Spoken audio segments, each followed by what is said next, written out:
Bonjour à tous. Le chômage et le harcèlement sexuel au sommaire du Conseil des ministres ce matin. Le ministre du Travail, Martine Aubry, présente les mesures prises en faveur des 920 000 chômeurs longue durée inscrits à la NPE donc depuis plus d'un an. De son côté, le secrétaire d'État aux droits des femmes, Véronique Neyerts, présente un projet de loi sur le harcèlement sexuel modifiant le Code du travail et le Code de procédure pénale.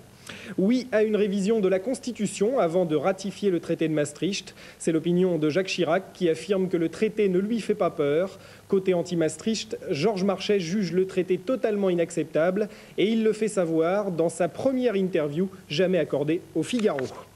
Mortelle randonnée dans le Puy-de-Dôme, 2 adolescents sont morts de froid à 1300 mètres d'altitude dans le massif du Sancy. Ils ont été surpris par la tempête. 17 personnes intoxiquées et 8 appartements détruits la nuit dernière dans un incendie criminel à Ivry-sur-Seine. Ouverture aujourd'hui à Paris de la 81e foire de Paris, porte de Versailles. Plus d'1 million de visiteurs attendus d'ici à la semaine prochaine. L'Allemagne, toujours au point mort. 3e journée de grève des agents du secteur public. Les transports et la poste sont particulièrement touchés. Et aujourd'hui, c'est au tour des éboueurs et des métallurgistes de rejoindre le mouvement. Politique américaine, George Bush vainqueur de la primaire de Pennsylvanie. Il s'assure donc l'investiture républicaine pour la présidentielle de novembre. Côté démocrate, nouvelle victoire de Bill Clinton. En Afghanistan, toujours des combats à Kaboul. Le nouveau pouvoir intérimaire est dirigé par un modéré, mais les troupes qui lui sont favorables affrontent encore ce matin les moudjahidines du fondamentaliste Hekmatyar. Monaco qualifié pour la finale de la Coupe de France de football. Les Monégasques ont battu Cannes aux tirs au but hier sur Canal+. Et après un triste 0-0, Jean-Luc Ettori a repoussé la tentative du Cannois Kout et Emmanuel Petit a ensuite qualifié Monaco, qui défendra donc son titre face à Bastia ou face à Marseille, 4 jours après sa finale de Coupe d'Europe de mercredi à Lisbonne. Tout de suite, les prévisions météo.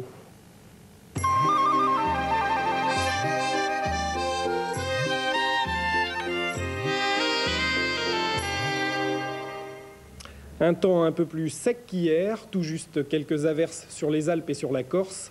Les températures de 12 à 15 degrés sur la moitié nord et jusqu'à 19 sur la moitié sud. Dans un instant du cinéma, passez une excellente journée.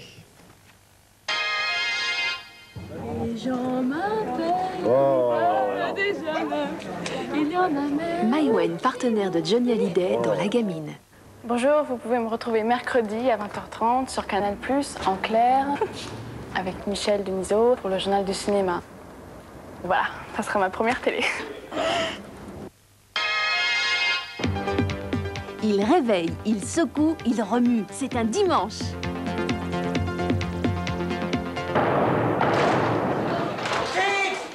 « 18h, l'année de l'éveil.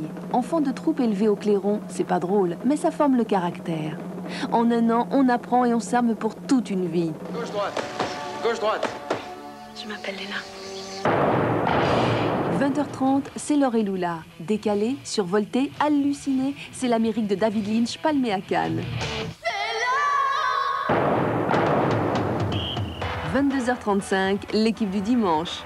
Le rendez-vous hebdomadaire des sportifs, c'est avec Pierre Sled.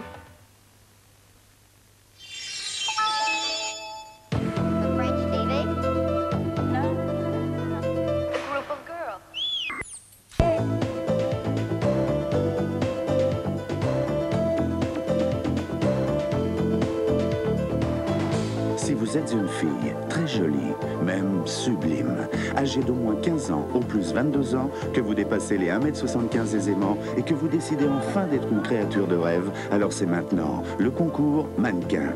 C'est à vous. Faites-nous parvenir avant le 18 mai 92 2 photos couleurs, un portrait et une en maillot de bain, accompagnés de vos noms, adresses, âge, mensuration, à envoyer à l'agence Élite. Pour plus d'infos, tapez 3615C+, le concours, et rendez-vous dans le magazine Glamour de mai.